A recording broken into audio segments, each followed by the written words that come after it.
name is Bethany, and this is the Capital K Knitting Podcast. Thanks for joining me today. I live in northern Indiana with my husband, my 4 kids, and my puppy Ranger. I didn't have time for a June update last month, so this month I'm going to do a June and July update.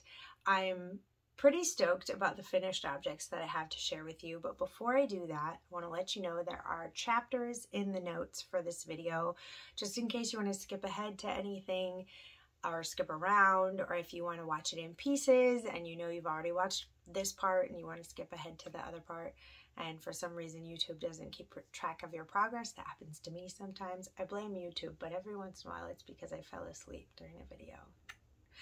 But also, speaking of YouTube, if I talk too fast for you or too slow for you, there is a speed adjustment to the video setting here on the screen. If you look for the little cog and press on that, you'll find that. And anything that I talked to you about that came from a different source other than myself will be linked in the show notes below so that you can find it too, because I want to make sure that I provide the resources that I would appreciate as a knitter. This is a knitting podcast, if you weren't sure at the beginning there. And if you choose to comment on this video this time around, you'll be entered into a 500 follower giveaway that I'm putting on. I'll be announcing the winner for the next video. If you comment anything on this video, you'll be entered into the drawing for it. I'll show you the prizes at the end of the video, and I'm just so excited for it. I've been looking forward to this for a while. It's like the halfway mark for me for a lot of goals, and so I'm very excited to be giving away some things that have been given to me, gifted to me by different makers to be able to give to you.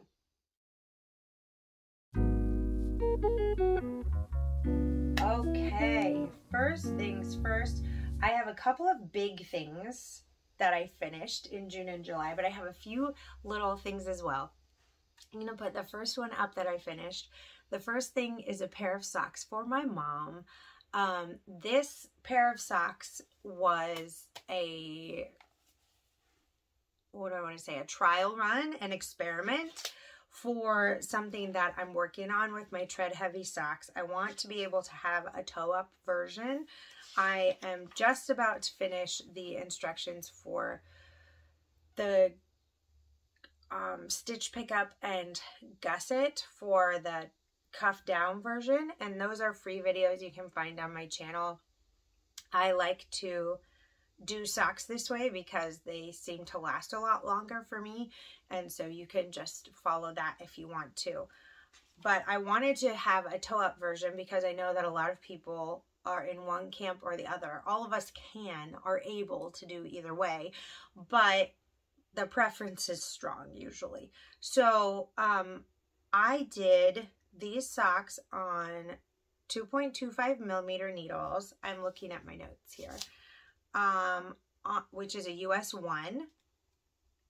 And I did the Hermione's Everyday Stitch pattern because I just think it gives just the right amount of texture for a self-striping yarn if you don't want to just do a plain vanilla sock. I absolutely love it. And I used Tiny Human Knits, Carols in the Snow. Can you see that label there? I had never used her yarn before, but I liked it a lot. It was a 80/20 superwash merino nylon base, 2-ply fingering weight yarn, and it came with a 50-gram main color and a 20-gram mini, and that was, I wanted to try it because I wasn't sure if I could do a pair of socks for myself that I would like with 50 grams in the main color, even if I was doing all contrast cuffs, heels, and toes. And I'm glad I tried it because it turns out, no, I can't do the leg as long as I normally like to do it. So I gave these to my mom, firstly because I thought the color was beautiful, and Carols in the Snow is a really great name for it, and I also think it's very spring-like. as well. So I cast these on for my mom on Mother's Day and then finished them up in June because, yeah, that's how long it takes me sometimes. And it doesn't help when you have a ton of projects on the needles and then you only get a little bit done on all of them anyway. But I got them finished. I actually went to this like special picnic with her and realized when I got there that I had finished the socks, but I hadn't woven in the ends and I didn't have any scissors with me or a needle or anything. So I totally would have just done it there and given it to her, but they were blocked and they were beautiful, but I hadn't done that little finishing thing. And it was just for one of the socks too. I was so irritated that I couldn't give them to her, but I took them home and then probably 2 weeks later I saw her and was able to give them to her. I really enjoyed, I really enjoyed doing the toe up version. So I did just a rounded toe and then did the ball of the foot portion with a slip stitch pattern, and then went as long as I would for my foot, did an inch of slip stitching with the Hermione's Everyday pattern on the front and the slip stitching on the back, and then went into a shadow wrap heel that was reinforced, which you can see it like travels up, and you might be able to figure that out on your own, but I am going to have a video later that will show us all how to do that. If you don't know how to do the shadow wrap heel, Denise of Earth Tones Girl, I love her channel. I love her demeanor. She just seems to always be dealing with people in grace and with pause and like really holding peace in her heart, like really tightly. I just love that about her. And her videos are very informational. She's very much about socks, and so you will learn a lot even if you just watch one of her videos. I think she's really wonderful. So if you watch her shadow wrap heel from her No Fear sock knitting class, I think it's called, I'll put the link in the video here. You might be able to figure out how to reinforce that yourself, especially if you start out with that inch of slip stitching on the bottom before you get into that. And then I did another inch on top as well, because that kind of mirrors how high a slip stitch heel flap would be with the reinforcement. And the whole point of that is so that it will not wear in your shoes as easily on the back of your heel.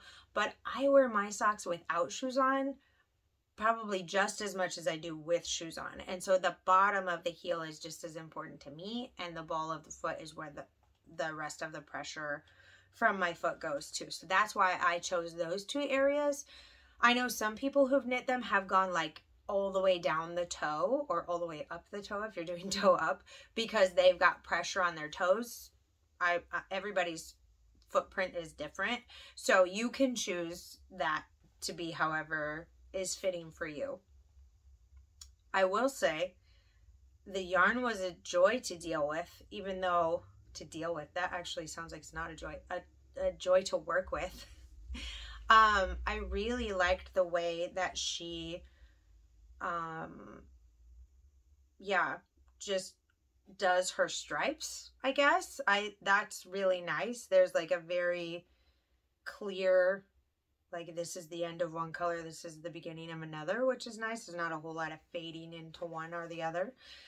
So that was truly enjoyable, and I now have the information I need for that. I did another pair just because I'm that extra of toe up tread heavy socks. These are just a scrappy pair of socks for my son. His name is Jack. He's the best. He's so great.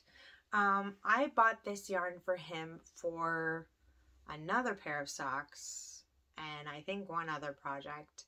And then I had this much left. And I just look at how neon that is. Isn't that crazy? So this is just leftovers from bunches of different things. And I really love how ugly they are. I just think they're the ugliest socks I've ever made in my life. But, and so they were going to be for me. Can you tell, like, from here up, they're like all these muted colors. And then he saw them and he said, wow, Mom, I really like those. And I said, well, they're just this scrappy pair of socks. Do you want them? And he goes, yeah, that'd be great. I said, do you want them to be shorter? You like them to be shorter, right? And he goes, actually, I think they would be warmer if they were longer. Can you make them longer this time? And I said, sure. So I did the toes, right? Went up and did the ball of the foot, went through how long his foot would be, and about, what, 3 inches, I think, before the end of where his foot should be, I started that slip stitch thing for 1 inch, and then did that shadow wrap heel again, did this for 1 inch again, the slip stitch on the back again, and then I did, as soon as, you can tell, even before I was done with the inch, I added this neon green in. He really likes these because they're scrappy, but also when he has his socks on and he has his shoes on, they only show the neon green, and so it looks like they're not scrappy socks. So I said, oh yeah, and then it could just be a secret. And he said, I'm gonna tell everyone. He's 8 years old. I enjoy his sense of humor so much. So those 2 things I finished in June. I have one more thing to show you from June. It is huge, so I'll also put a picture of it here. I'm so happy I got this finished. I really didn't think I would be able to finish it anytime soon. Because, ooh, sorry. Didn't mean to jar you there. Here it is. It's my flannel heart quilt. The pattern for the quilt is a different name. I'm sure I'll be able to find the link for it and put it down there. But I chose a black background. These are not traditional colors at all. I chose a black background and did like flannel pieces for the heart. And I really love this light gray stitching that's on top. Diana Taylor, I saved her card here. She did the top stitching for it, and she's just a lovely person. She's a sweet lady who has her long arm quilting machine in her home. She has like this, what do I want to say, like kind of, it looks like an addition to the home. Maybe it was originally built with it, but it's like not in her living room. It's in this like office part of her home. She also had this lovely garden you walk through before you get in there. That was really nice. But then there's this like kind of fuzzy fabric on the back, and the light gray, it shows up there as well. I have loved having it on our bed. I thought it would fit our queen size bed, but it's actually more of a full size. If I like kind of center it on the bed and then put all our pillows on, then it looks like it fits our bed. So it's not quite right. So the next one, I'll be a little more careful about like overlap and how big I want that to be.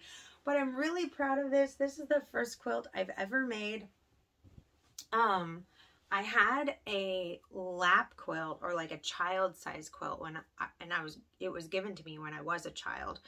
I was gifted, I think, quilting lessons for Christmas, and I believe I was 6 or 7 years old. And my sister and I were both, my older sister and I were both gifted these lessons, and we went, and I remember this lady had an organ in her house, like a, you know, with the pedals and everything. And I could not, apparently, all I remember is the organ. I don't remember misbehaving, but apparently I could not pay attention to anything this woman was trying to teach me. So the lady said very politely to my mom that she thought Megan was, my older sister, was definitely ready for this class, but that maybe I would be ready in a couple of years. And she said, oh, well, thank you very much. And I did not continue to go to the quilting lessons. But my older sister did, and she finished hers. And then when she finished hers, the lady who was teaching my sister handed the quilt that I was supposed to be making to my mom. She had finished it for me. And it was just very sweet. Yeah, a lot of work to put into for a little kid who wouldn't pay attention to you. So I kept that forever. I believe it said like age 7 on there. She put how old I was on one of the squares, and I would use it all the time. I like would wrap it around my shoulders, like fold it into a triangle in really cold mornings, and I used it as a shawl basically. And that is what got me to stop judging people for making shawls, because I used to be like, just make a sweater already. Like, who's making shawls? Who cares about these? And then I'm walking around with my fake shawl, my fake quilt shawl, in the morning, and I use that thing all the time. It fell apart. I remember talking to a friend in Kentucky when we lived there. The yarn shop there also had a big long arm quilting machine, a few of them actually, I think. And I went in with it and I said, can we fix this? And she said, no, it's just, the fabric's just, you know, wearing away. It's threadbare. And at that point, it had been that quilt had lasted almost 30 years. So here's for 30 years for this one. We'll see if it lasts that long.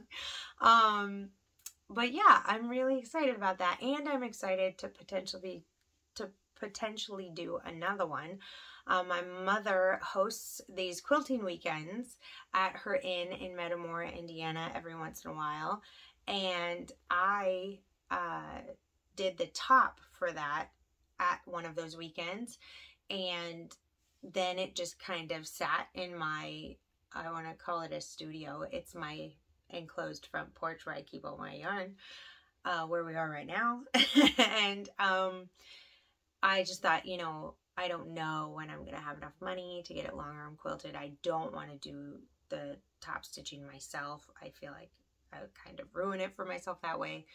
And then my mom gifted me the long arm quilting part for my birthday this past year. So that was very sweet.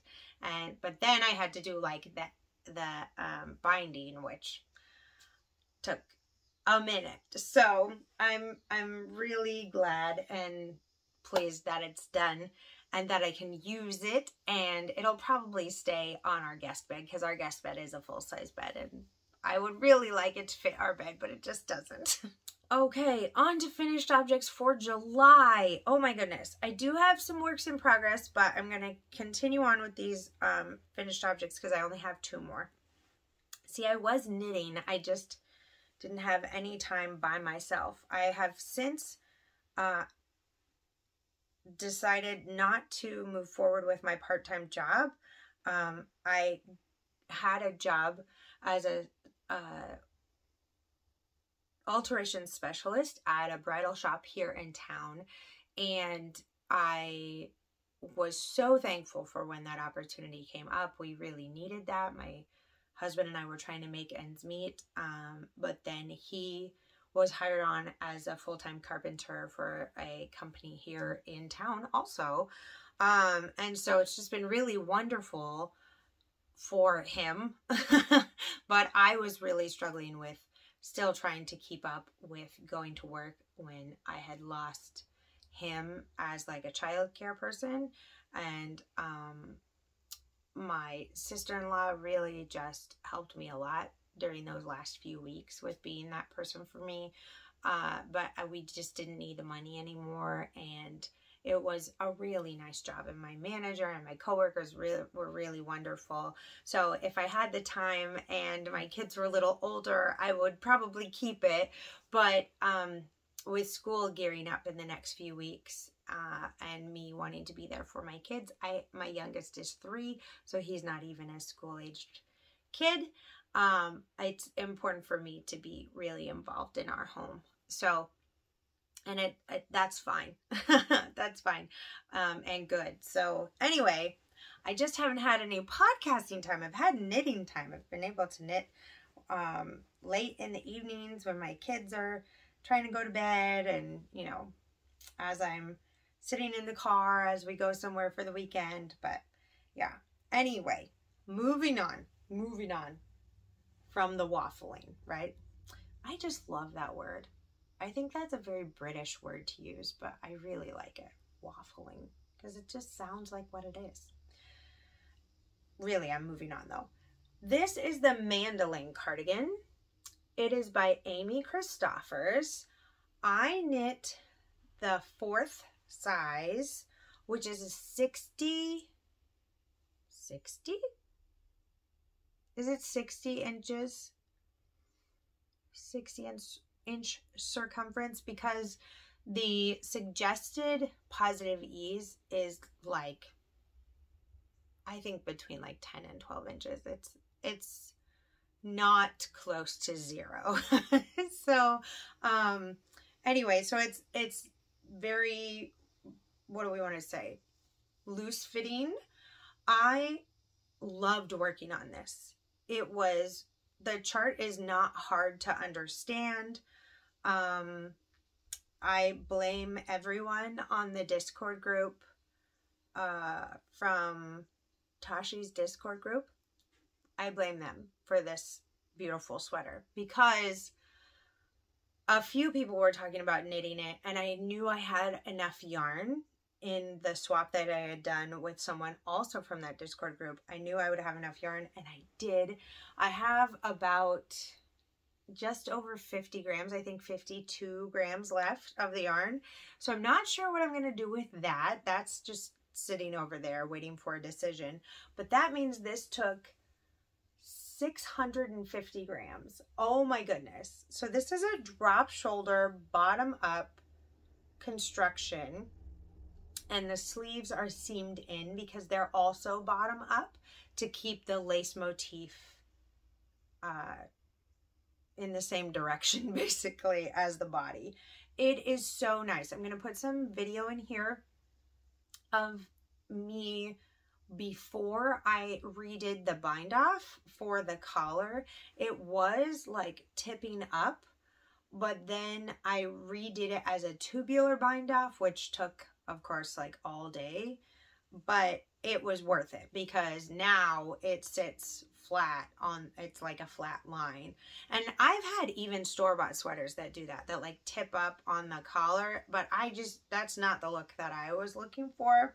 So I took out the bind off and then redid it. And I had, I think 2.5 grams left from the bind off after I did the tubular bind off, which was surprising to me because I thought, for some reason, I thought that tubular bind offs took more yarn than a regular bind off, but apparently they don't. So if you're about 2 grams short on a bind off, consider doing a tubular bind off. Maybe you'll have enough if you try that. Anyway, I will say the mods that I did for this, let me look at my notes so I make sure to tell you everything. Okay, so I did mine on a 6mm needle, which is a US 10, but I did the cuffs for the sleeves with a 5.5. I like my cuffs to be a little more, you know, cinchy, but I didn't do the bottom rib or the collar with a smaller size needle. I didn't want those to be like to, you know how like sometimes on a sweater it'll just like that. I didn't want it to do that. So the only modifications I did for this one is I made the sleeve holes a little bit longer, so when it was time to like separate and do the front and the back after doing the body, I chose to go a little bit longer. I don't know if I did a half lace repeat more. I think I just did a half lace repeat more and then seamed it together. And with the sleeves, I followed the instructions for my size, but then about halfway up the arm, I realized I am not gonna, this is not gonna work. I'm gonna need to increase this significantly more. And I may have misread the pattern, but I think I was doing it correctly for my size. I am only 5'4", so my arms might be shorter than most people's. But I cast on my cuff for the smallest size. And then I increased, well, and that is probably part of it as well. I increased every 6th round until I got up to 51 stitches. And then I increased every other round until I got to 62 stitches. Until I was at like the number of inches my sleeve was supposed to be.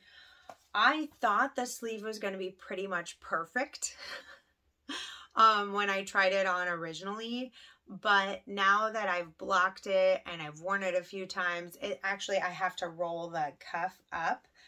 You can see I've got it rolled up here. I don't mind that. That's fine with me. I am not going to go back and mess with this because, as we know, knitting only unravels one way. And so I can't just like tear off this cast on and unravel it that direction. I would have to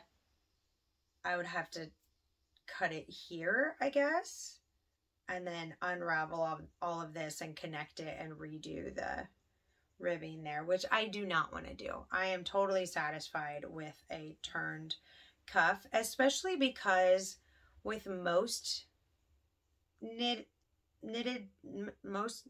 sleeves, you don't have a seam that you have to deal with. So that's one of the things I really didn't like about bot sweaters when I would have to do this, is that you could tell that the cuff was not supposed to be that way. It was supposed to be the other way. But obviously with this, it's not like that. So it fits really well. I really like it. It comes down even below my butt, which is nice. It is a little bit dainty. It's still very, very warm. I can only wear it in the air conditioning because it is obviously really hot right now because it's August. I think today is August 3rd. August 3rd is today. So this is going to go on my shelf, and I'm going to be even more happy about it when the autumnal equinox rolls around. Okay, last finished object, and this is another one I am so happy about. Friends, I finished the button band on this one on July 31st. That evening I finished it, and I was so happy to have these two done by the end of July because I wanted to have them done by the end of June. And then I was working, I was trying to take care of my kids and, you know, just have a fun summer. But I still was like, I really would like to have these sweaters done. It'd be really nice. Also, last year I made 7 sweaters. I made 7 sweaters last year, and I gave 2 of them away because they didn't fit me correctly, and I thought a friend of mine would be able to use them better. So I had 5 in my wardrobe. I made 1 sweater for my sister earlier this year, which I am going to gift her this month. Actually, I'm really excited about that. But then these 2 are for me, which means that I have replaced the 2 sweaters that I made before, and these are cardigans, and the other ones were pullovers. So that means that I have 4 cardigans and 3 pullovers, which I think I will utilize the cardigans way more. I just do. I just wear cardigans way more than pullovers because I don't use the pullovers until it's really cold. And these are more like transitional pieces, I feel like, because you can just leave the front open and let your body kind of vent if you need to, but then you can also close them if you want. So this is the Champagne cardigan by Petite Knit. I am so happy about it. I love this green. It's really, really nice. It's a really nice green. The one setback to this sweater is that I did not realize until I was probably here on the sweater that there is a line. You can definitely see it on the camera. It's actually more obvious to a camera, I think, than in real life. But there's this line from the dye lots, and it's before the sleeve split. Honestly, if it had been after the sleeve split, I probably would have like cut into the sweater and faded something else in and fixed it. But I could not bring myself to tear this back. Number one, because I didn't want to redo those increases and try to figure out where I was in that situation. And also because I was halfway through the body, and when I knit the body, I did the body in the round, and then when I was done knitting that, I just steeked it, which there are some really great resources around steeking. So if you are afraid of that, this is a non-superwash yarn. This is shepherd's wool. Do I have it? No. Shepherd's wool in the colorway Blue Spruce, and I really enjoy this yarn. I already have 2 sweaters that are made out of this brand. I have just over 100 grams left because they're a little bit generous in their skeins. So this part, I have a picture of when I ran out of the 5th skein. I'll put it up here. It was I was so close to being done with the button band. And right now, the last skein says it's, I think, 106 grams or something. So I think that it used probably 10 for the last bit of it. And that means that my estimation before of it being about 50 grams was actually off, because it was a little bit over 50 grams. So if I would have left myself just 50 grams for the button band, I still would have been in a similar position here. So I'm glad I just knit the sweater to how long I wanted it to be and just continued on. So I have about 100 grams of this Blue Spruce colorway, and then I have 200 grams of a pumpkin colorway of the shepherd's wool, but that's all I have left of that brand of yarn. And I don't know if a lot of you know this, but they are not selling to stockists anymore, so you can't really find shepherd's wool in local yarn shops anymore, unless like it was something they already had and still have, because they had something happen with the people that dye for them, like they couldn't keep up with certain contracts or something. It wasn't a bad thing, it was just basically there's not enough people to do all of this thing, and they had to pull back, and so they only sell online and through their brick and mortar store now. So I really like this yarn. I think it's so soft. It does pill a little bit, because a little bit meaning like quite a bit, because it's so soft, but it's a non-superwash yarn. I really love it. This is a worsted weight, and I'm trying to, let me look at my notes again. I've been trying to be better about the notes, because I really appreciate it when people have the notes and the details. So I knit a size large, and I used a 4mm needle. I used a 3.25 for the button band, and when it was unblocked, which of course everything is kind of weird when it's unblocked, but when it was unblocked, it definitely, the row gauge, you could tell for the button band was like cinched up, you know, like the bottom was like way curved on the bottom.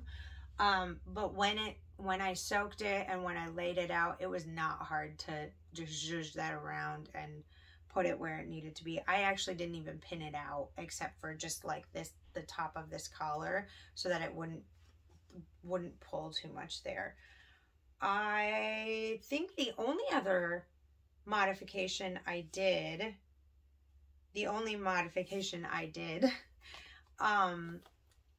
was the buttons. I got these Van Gogh buttons on Etsy. I love them.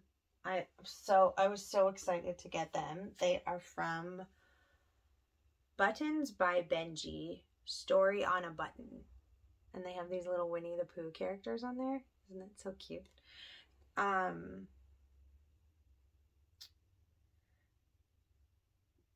Oh, that's just the care instructions for the buttons. So I had 5 buttons. The set came with 5 buttons, and I thought there's no way I'm just going to use one of these buttons for something.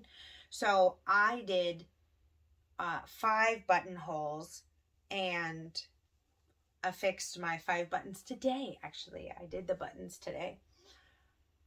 I really like how she does the instructions for the button band, and also specifically for the buttonholes, because she knows that maybe you are choosing a different length for the cardigan. And so it's very much like, okay, this is your top point, this is your bottom point, and then make sure that you like have the rest of them evened out. However, then in the instructions it says like the 2 other ones, right? Because there's supposed to be 4. But for me, of course, I just did, like, I put 3, spaced them out there the way that the instructions said, and it's just perfect. I love it so much. Not perfect, obviously, like knitting has mistakes. I think this one might have the underarm corners are a little bit what do I want to say, a little bit holier than I'm used to. Like this one is a little, you can see my fingernail in there. I'm not sure if that ding dong, if you heard it, is the chime on our door. My husband's coming inside the house. I just really love the construction of this cardigan. I'm thinking about making another one, and honestly, I don't usually repeat a pattern. I think maybe I've repeated a sock pattern before, but not for garments. I haven't really done that. But I am thinking about doing another one. Number one, because I think I will use this a lot at home, and it might get worn out. And I'm thinking about having like a nicer one. I have some knitted in yarn, and I think I have enough for making a champagne cardigan. And it would be like this gray one. I think it would be really pretty. But we shall see. We'll see what the future holds. These might be the only sweaters I get done this year. I'm not sure.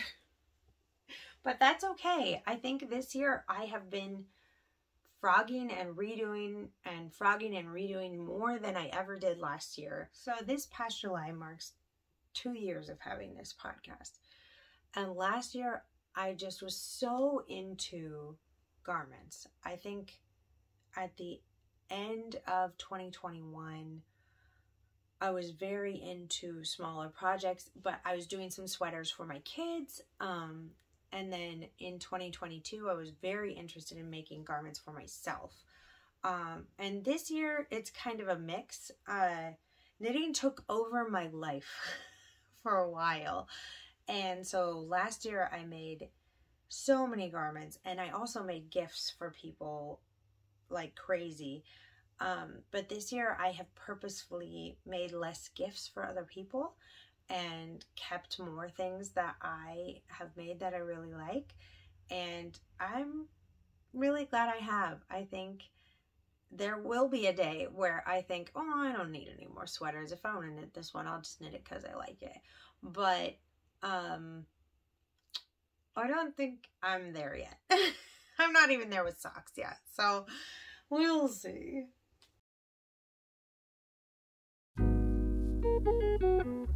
Now into works in progress. I am frogging back my James N. Watts Look at My Holes pullover, because after I cast it on, he came out with short row shaping for the pattern, and so I want to look at that and see if like that I should pull it all the way back to the neck, or if I should just pull it all the way out and try again. I haven't put any work into it for a couple of months, and that's because right after I cast it on, he came out with that update, which I really appreciate it. I like when designers hear feedback from other people and think, oh, that's going to take some grading. Let me figure that out, and we'll do it, you know. And but I was like, oh man, that means I'm gonna have to pull these like 4 inches of knitting out. It wasn't that big of a deal, but I am going to be pulling it out and trying again at some point. So you won't be seeing that one today again. I did learn to do double crochet stitches, which is addicting. Oh my word.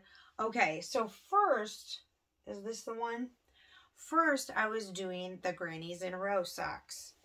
I made these tiny, sorry, my voice is cracking, these itty bitty crochet squares.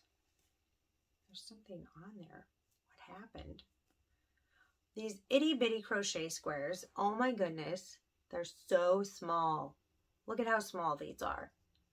I did these on a 2.25 millimeter crochet hook, which I probably should have done them on a 2.75 to be able to meet gauge, because in the pattern she has you do 6. And you can see that from the picture. I'm not going to give away any secret sauce from this pattern because that would be wrong. But the picture shows 6, and then she'll say, you know, she says in there to make sure it fits over your heel once you've got them together, because you don't want to finish your sock and then suddenly the only part that doesn't fit over it is the crochet section. So it did not fit over my heel when I had all 6 together. So instead of frogging all of them and doing them again and probably learning something more, I decided I would just make 2 more of each and put 8 in each sock. So that's what I did. And it fits over my heel now. So I did that. Oh no. Oh, there it is. Okay. I thought I was losing one of my needles. These are on a 2.25 millimeter needle. I really like using 9-inch circulars. I know that's not everyone's jam, but I really like them. I do a 64 stitch sock most of the time, and that stitch count with my tension on a 9-inch circular just seems to work really well. I don't have stitches falling off or anything. Right now, this is at 72 stitches. This one, I finished the cuffs on both of them. They look like little jellyfish with all the ends. I have not learned how to manage ends with crochet at this point, so we're still learning. This is, the main color here is called, oh, I don't know if I know the name. It's color 16. And it's Happy Feet, the Happy Feet base by Plymouth Yarn, which is a 90-10 merino nylon blend, which is kind of crazy. Very high wool content there, which is nice. If you want like a lower nylon content, definitely check them out. I think their yarn feels really nice. I can't really tell the difference other than usually a 75-25 feels a little bit cooler in my hand. It's not like it feels way softer, or maybe the 75-25 feels a little slicker. I don't know. Speaking of 75-25s, this one is the last of the bar top colorway from Teeny Button Studio. I really like this. I know on camera it just looks like a shade of white, but it's this really, like the palest pink you've ever seen with like these little blue flecks in them. I used it as the main color for my 24-day socks, and I enjoyed it so much. So what I did is I did the crochet squares, and then I did more crochet squares, and then I joined them all together, and then I did the crochet edging that she suggests, which I liked because it was more double crochet stitches, which was fun. And then because you can see here, it just looks like the white is like the granny square has expanded, but it's actually going around the whole thing there. The edging, you can tell like it goes that way. And then I finished the cuffs and then picked up on the other side for the rest of the sock. So this actually looks like a sock I would normally be knitting cuff down. But I'm not normally doing bind offs on socks that aren't a tubular bind off. So I was struggling a little bit with it. My bind offs are often way too tight and I have to put a really big needle in my right hand, but I did do Jenny's super stretchy bind off on these.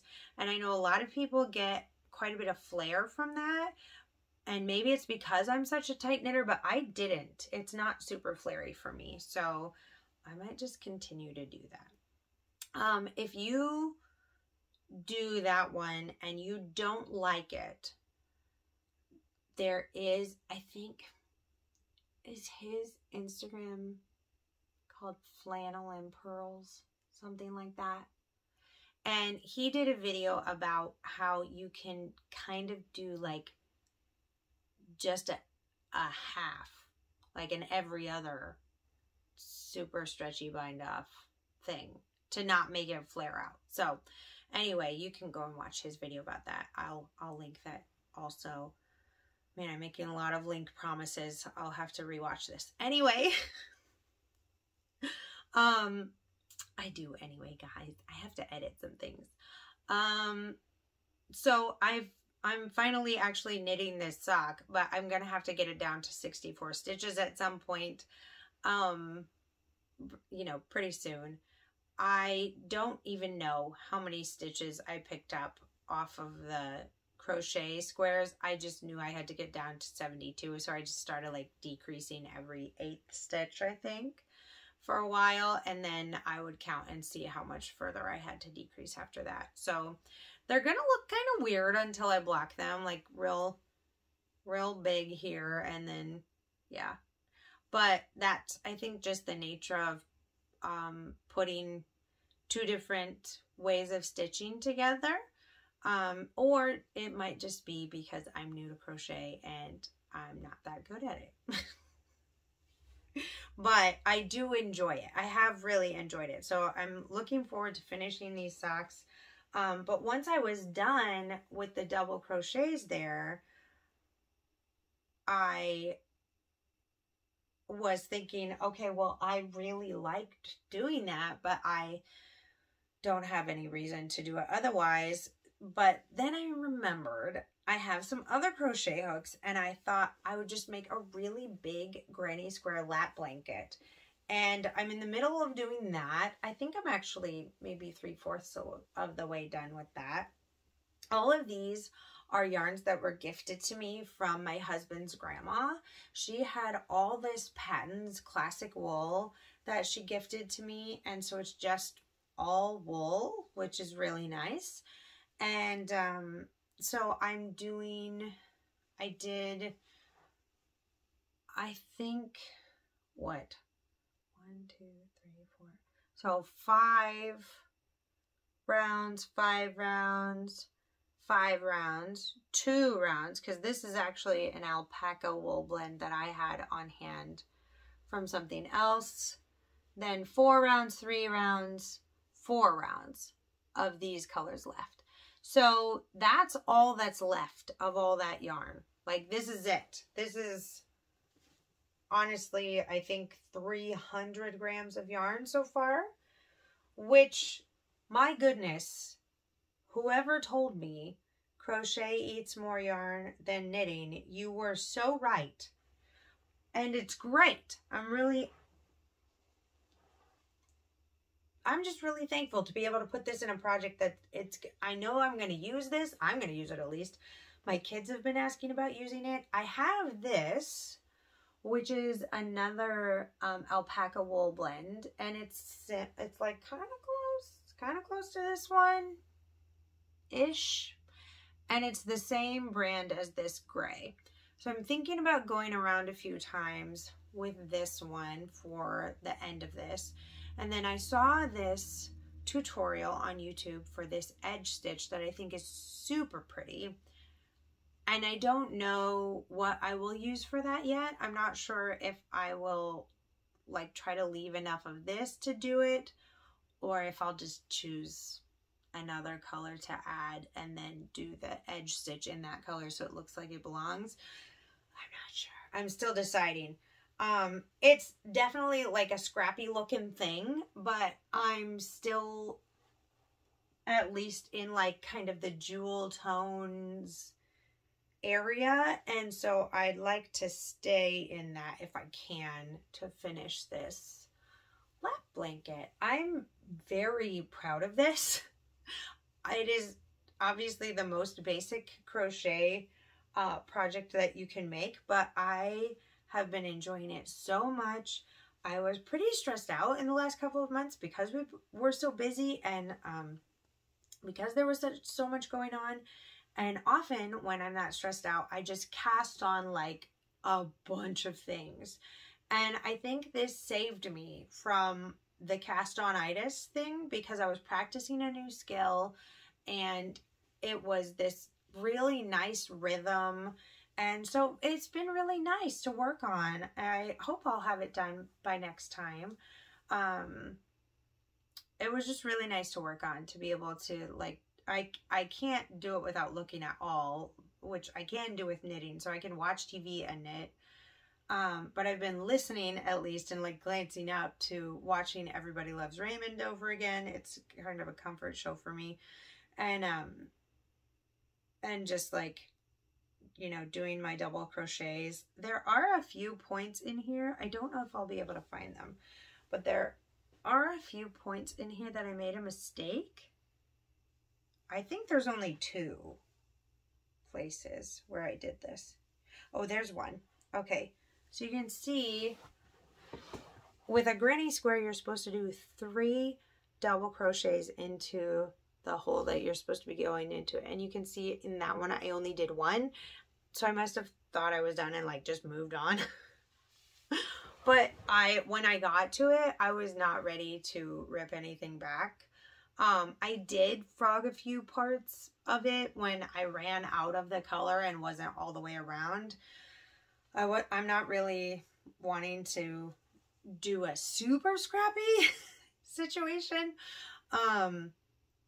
So I have frogged that, but I just went into both sides of that as if I had done it correctly, and it seems to be doing okay. It seems to not be a big deal, and it's even hard for me to find the mistake when I wanted to point it out to you, so that's nice. Sorry, my camera died on me there. I'm just gonna start over with what I was saying. This is a broken rib sock. I have the second one here, but I cast on 64 stitches with a long tail cast on, did a 2x2 rib for 20 rounds, and then did a broken rib, which is just knit around, knit 1, purl 1 on repeat until you finish that round, and then knit around, knit 1, purl 1 round over and over again. And so you get this really fun texture there. I have been obsessed with doing a broken rib sock in a tonal yarn for a while now, months actually, and I'm so glad I did it, because at first I thought, well, I'll cast these on and then I'll cast on like a broken rib hat too, because I just really, I think the stitch pattern is just so satisfying. And I'm glad I didn't do the hat, because I thought, okay, if I do the broken rib pattern on these socks and then I still feel like that itch hasn't been scratched, I'll do the hat.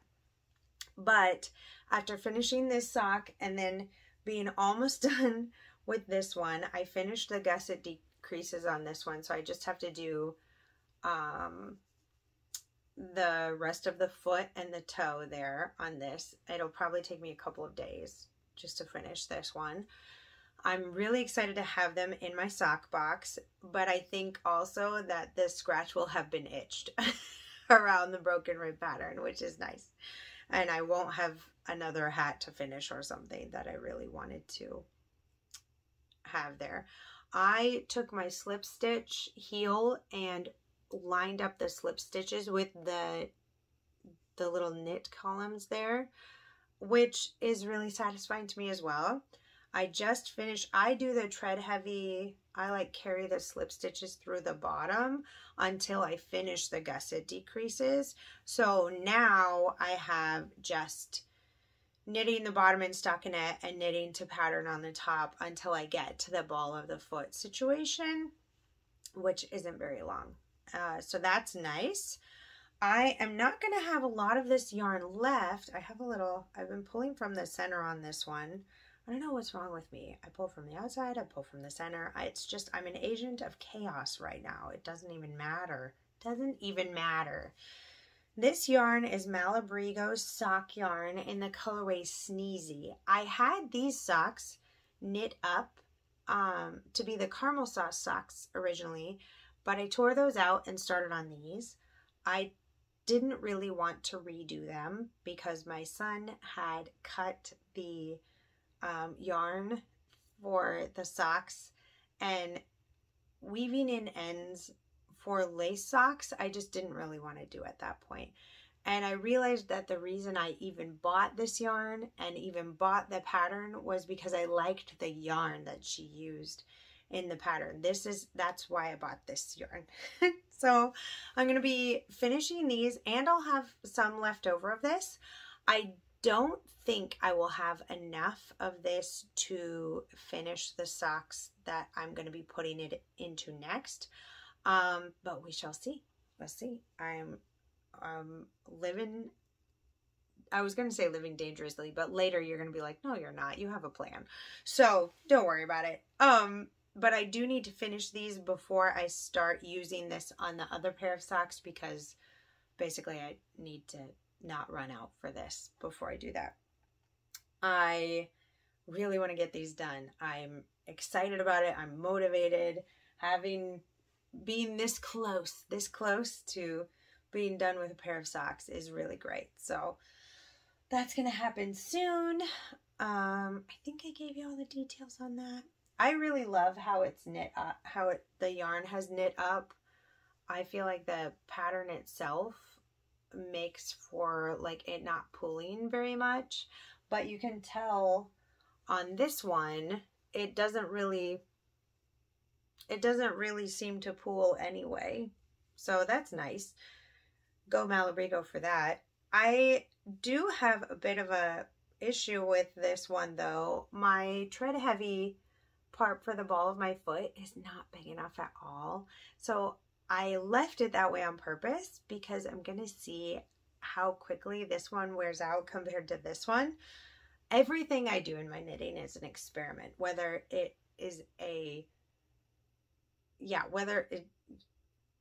makes more sense to pull it back and do it correctly or not. I forgot how I normally do my socks. I didn't look at my notes for how I normally do my socks, which was silly. I should look at them if I don't remember. But I thought, oh, I'm sure this number is right. And it wasn't at all. So I'm going to do this one correctly and then see how differently they wear over time. I think that'll be interesting. So the next pair of socks is a pattern by Stone Knits. They are the Radish socks. I used the Teeny Button Bartok colorway for the top. I just love it. I think it's like the only, what do I want to say? It's one of the colors that has grabbed my heart unexpectedly, where I think if I saw some other podcaster gushing about it, I'd be like, it's white. But I love it. I love it. So anyway, these socks are for my sister. She doesn't know that. She's growing radishes in her garden currently. And so I thought, how fun would it be if she had some radish socks? So these are the stems for the radishes. And then you go in with a brown and a red to show the radish heads that are underground. And I think they're just gonna be so cute. I really want to make some for myself too, even though I'm not growing radishes in my garden. I have both of those caught up to that point. I really love how Stone Knits, I like how she does her patterns I did her magical mushroom socks a while ago, and those were also there for the same sister that I did those for. And I wanted to make a pair of those for myself too. So who knows? I might just be on a stone knits kick after this and just make a bunch for myself. But this is the Bartok colorway, and then the green is this, which is Artemis from Moonstone Dye Works. It's like this muted kind of gray green. And then I have the red that I want to use. This is Carnelian by Knitted Wit. It's this bright red. It's perfect. And then I'm going to go in with this, right? But at some point, I think this will fail me. I think I won't have enough. So I wound up some of this, which is coming apart, apparently. Look at that. Oh my goodness, girl, your hair. What is happening to you? I'm so sorry. I've neglected you. So it's this variegated yarn that has like oranges and browns and like a little tan in there. And it's called Vine Maple. It's 100% superwash merino. There's no nylon in it. So I'm curious about how that will wear. I've been thinking about doing like every other row or something with it, or maybe starting with this one and doing this one for the foot more. I'm not sure, but I know that the colors are, it's what I have right now, right? And I'm trying to use what I have before I go out and look for anything else. But it's called Socks That Rock. The base is by Blue Moon Fiber Arts. So I'm sure they know what they're doing and that it wears just fine. So, oh my goodness, isn't this cute? My friends from I was going to say my old local yarn store, but like I don't have a new one. My favorite local yarn store in Tennessee, it's called the Wooden Needle. They gave me this little keychain in my last order. So sweet, Beverly. Thank you. Yeah, I ordered something from them that I'll show you later. There's one more sock and then one hat that I need to show you. So that I need to show you.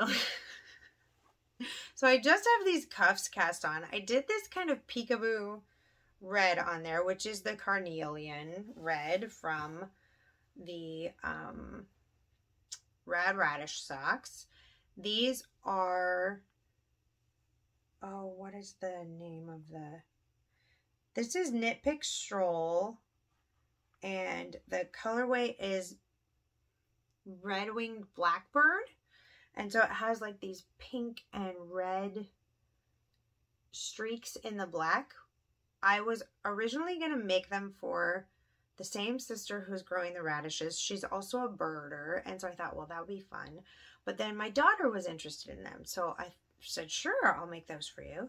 So I cast on these cuffs and I showed them to her. And I said, do you want me to continue with the black? Because I know you said black isn't a color that you're really into, but is the pink and the red in it enough? And she said, oh yeah, that looks great, Mom. She's 5, so give her some grace. And I was like, great. So I continue on, and then she saw some leftovers from some rainbow socks I knit her last year and said, Mom, I need to have more rainbow socks. My rainbow socks don't fit me anymore. And I was like, in my head, I'm like, excuse me? Like, and I said, oh, you really like those rainbow socks, huh? And she goes, yeah, and I can't wear them anymore because they don't fit me. And I was like, okay, I will look at the rainbow sock situation. So as promised, I'm going to do that. I actually might just cut off the toe and knit the foot a little longer because I think the circumference of the sock is still fine for her. And there you go, voila. Bigger rainbow socks. It'll be great. It'll be fine. But I have these cuffs already cast on, so I'm making them for somebody, even if it's just me. So those are there. And then I have this half a muscle burra. going on here. This is a DK weight muscle burl.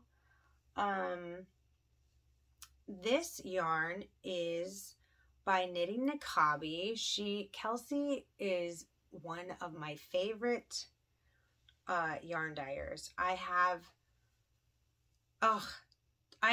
oodles of her yarn, and this year with my no buy low buy thing, I've been seeing her posts come up and I've just been like, oh, it's all so scrumptious, but I have to use what I have, right?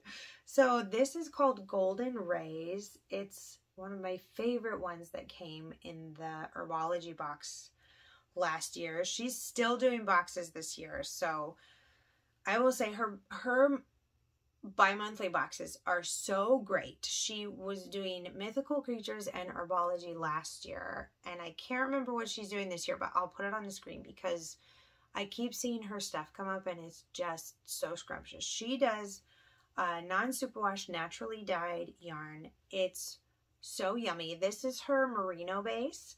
She also has, I think, there are different bases. Sorry, I don't want to mess it up. I've worked with more than one, but I don't want to say the wrong thing.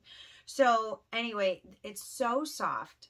I know that a lot of non-superwash yarns are rustic, as people call them. Her merino yarn is so plump and so soft, and like softer than superwash yarns. Like superwash yarns are like slick, right?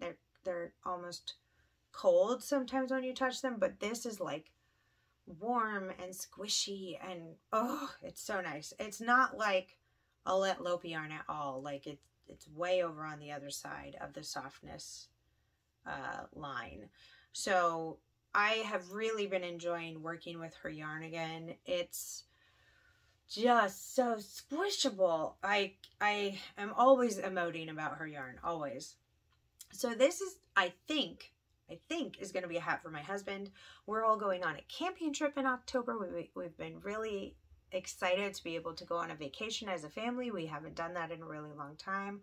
We've never done that with just our little family. And I'm so stoked. I'm not much of a camper, but I'm still really excited to go on vacation with my kids and my husband. But it's going to be in October, and so I thought it would be nice if we all had, you know, some good knits to wear on this trip. So this is an adult medium for the Muscle Burrow DK, for the stitch gauge that I get for that. If you've never made one before, the instructions are in there. It's really wonderful, and so many people have made so many that you can go into project pages and just dive in for a while and find some details that would be helpful for you if you're a little lost at the beginning. Because the first one that I made, I remember looking at it and being like, okay, but what if I don't know what size needles I want to use? Like, what if I don't know that? And you just kind of pick. So I'm using a 3.75 needle with a DK weight yarn, and I'm really liking the drape I'm getting from that. It's still pretty solid, but yeah, that's where I'm at, and I'm a relatively tight knitter, so if that helps. I am following one of the project pages that Knitty Natty has about a muscle burrow. She did I think 6.5 inches of stockinette from the crown, and then 6 inches of ribbing, and then 6 more inches to the next crown, and then the decreases. So I am doing that. I think that looks really nice. I like the ribbing moment in that one. I have tried a couple of times to add a different color, and the different colors that I've been choosing have not been Kelsey's yarn. I just need to choose Kelsey's yarn, because the first one I chose was, it was an Aran weight, I think, by the time I looked at the tag, and so of course it was coming out like bulletproof from this gauge with these needles. With these needles. And then after that, I thought I was choosing another DK weight, but then when I put it on there, it was more like a fingering weight. look from that one, and I thought, okay, this is not working. So I pulled it out one more time, and I think in a minute I'm just gonna pull out all of Kelsey's yarn that I have and be like, these are your choices. Like, you can't choose anything else. This is it. This is what I know will match. I know that I could probably do the math and go down a needle size or something, or go up a needle size if I was doing something else, but I don't want to. I just want to finish this hat. So if he looks at those color choices and is like, I don't know, I'm not really feeling those, I'm just going to finish this hat for me, and it'll be done, and it'll be great. It's already so squishy and nice. I would be satisfied with this as well. So, yeah, I am at the point with my knitting that I've made enough hats for my family and for myself that we can just have like family hats that I make, I guess, or even have a stack of gift hats. It's pretty great in that department.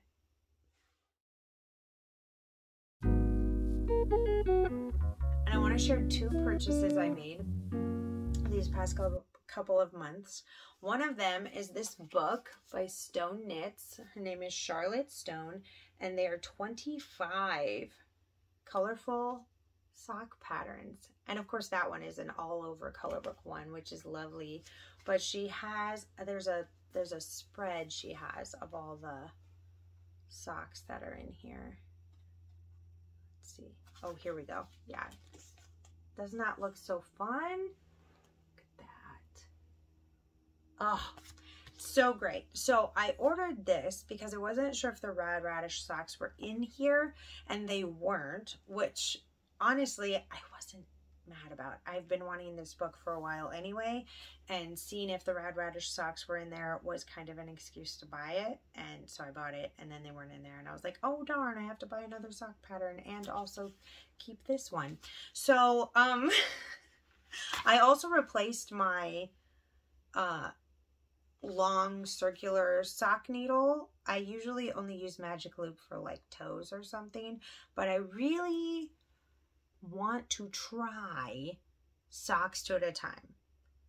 I have a feeling it won't be a good experience for me, but I want to try it, like fully try it, do a whole pair of socks and see if I do like it, because I knit my socks two at a time concurrently on 9-inch circulars all the time. That's my favorite way to do it. Cuff down, 9-inch circulars, 64 stitches, you know, cuff, cuff, leg, leg, heel, heel, all of that. That's my favorite way to do it. But I am wondering if I will like doing them two at a time on a big circular needle. My one thought about that is I will probably forget where I am a lot because I'm assuming what you do, right, is like you do the front of one sock, and then you do the front of another sock, and then you turn it and you do the back of one sock and you do the back of another sock. And I have a feeling that if I do something even a little bit complicated, I'm going to mess it up on one of them and feel like I completed it on both when I only did on one or something. We'll see. We'll see. That might be a later thing. I don't know. That might be a later thing. We'll see. But I'm very excited about owning the book now. I know I'm going to use patterns that are in there.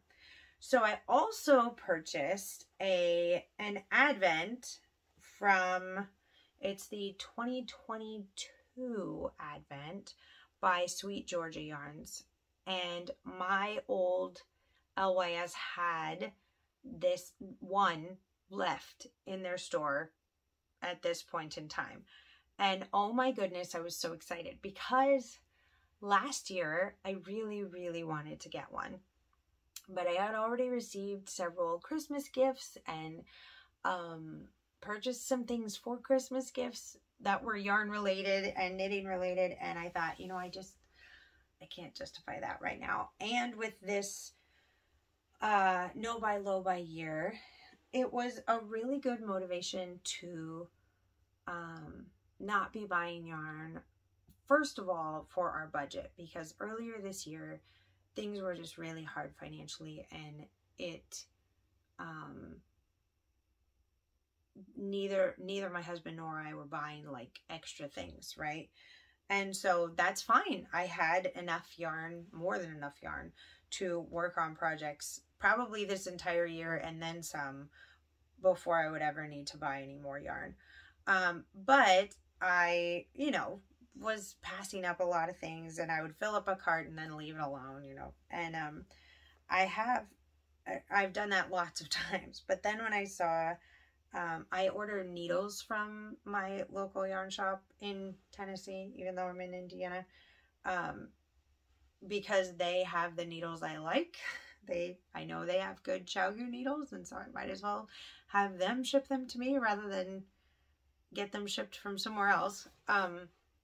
So I saw that they still had this in their stock, and I was like, oh my gosh, I'm just gonna get this. This is gonna be so great. So this is the Warm and Ice mini set, and then it comes with this light gray 100 gram skein, and oh my goodness, it's all so very, very soft. And this doesn't have any sparkle in it, no stellina in it, but all of these do.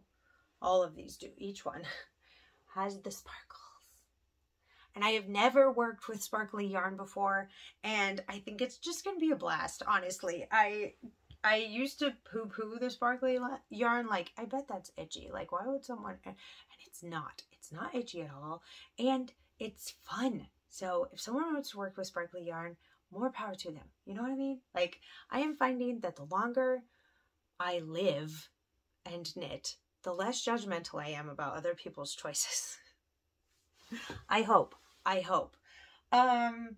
So I'm thinking about making one sock that has, like, it has the main color, right, that came with the set, but it has like all the red on one, and then do another one that's all the blue on the other one, and do it sort of be like Heat Miser and Snow Miser socks. I think that would be really fun. I don't know why. I've had that idea for a while, but and I thought I had like enough red yarns to do before for that, and but I didn't have enough blue ones, I don't think. So now I do, and it's just really fun. And obviously I'll have more left over after that, so I'll have to think of another project to do, but it's gonna be really pretty and fun.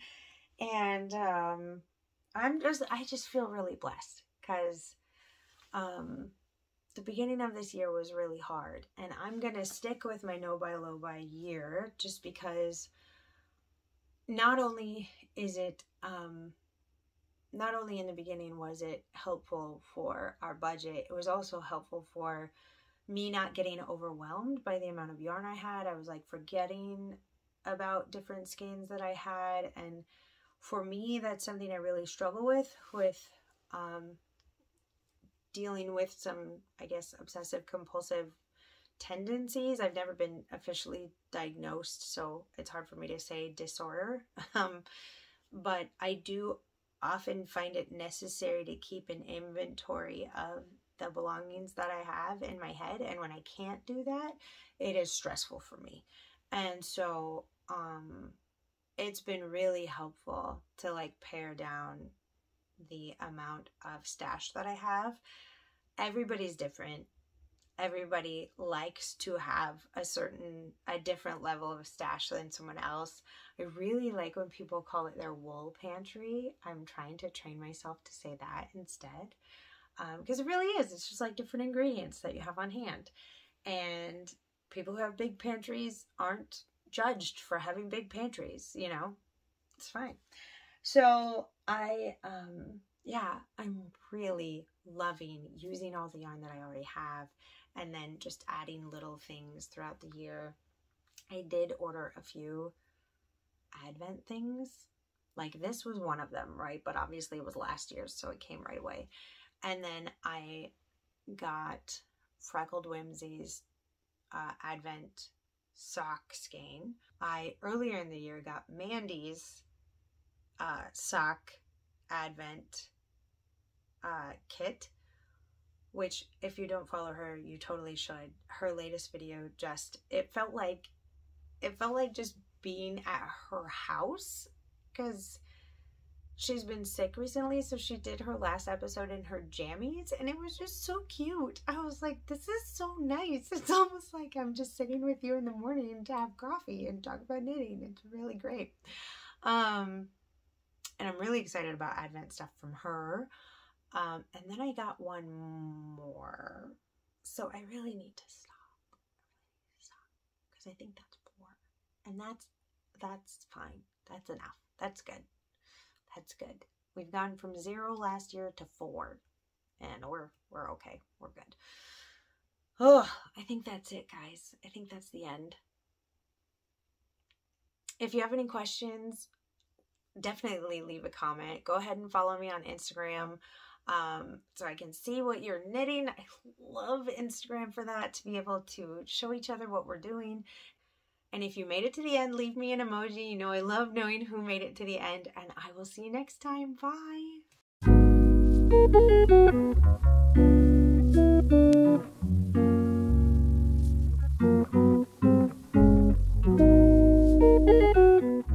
Welcome back. With this sock, we have just finished our heel flap and heel turn. There is where the magic is, right there, where we carry that slip stitch pattern all the way across. Now we're going to do